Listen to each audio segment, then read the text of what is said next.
안녕하세요. 닥톡 네이버 지식인 상담한 의사 박천생입니다.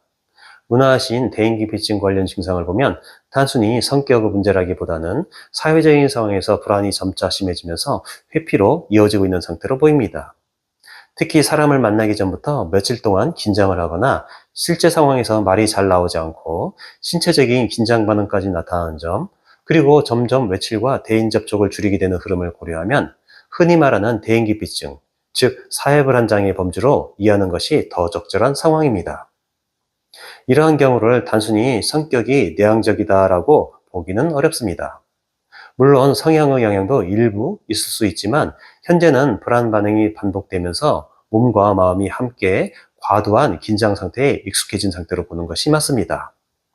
그래서 스피치 훈련처럼 겉으로 드러나는 표현만 교정하려고 하면 일시적인 도움은 될 수 있을지 모르지만 근본적인 불안이 해결되지 않으면 다시 비슷한 어려움을 겪을 가능성이 높습니다.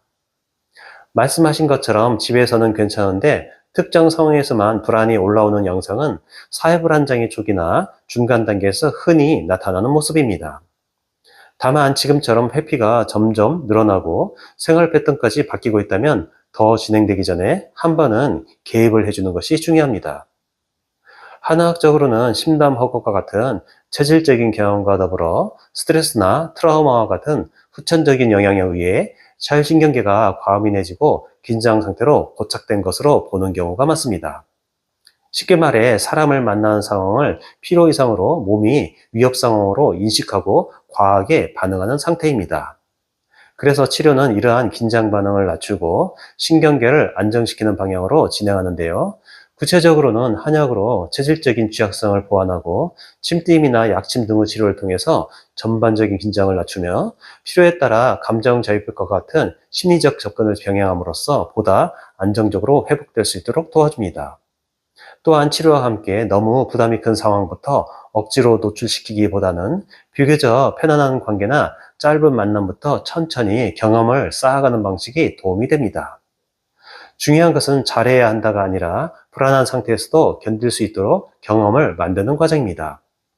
정리하면 현재 대인기피증 증상은 단순한 성격 문제가 아니라 치료적 접근이 필요한 불안장애의 범주로 보는 것이 맞으며 아직 충분히 개선 가능한 시기로 보여집니다. 특히 20대 초반이라면 이후 사회생활에 미치는 영향을 고려했을 때 너무 늦기 전에 방향을 잡아주는 것이 좋습니다. 지금처럼 보호자분이 변화를 느끼고 계신 시점이 실제로 치료를 시작하기에 가장 적절한 시기라고 보셔도 됩니다. 이러한 점 참고하시고 자녀분의 대인기피증 증상에 대하여 먼저 부담 없이 전문적인 상담을 한번 받아보시길 권해드립니다. 감사합니다.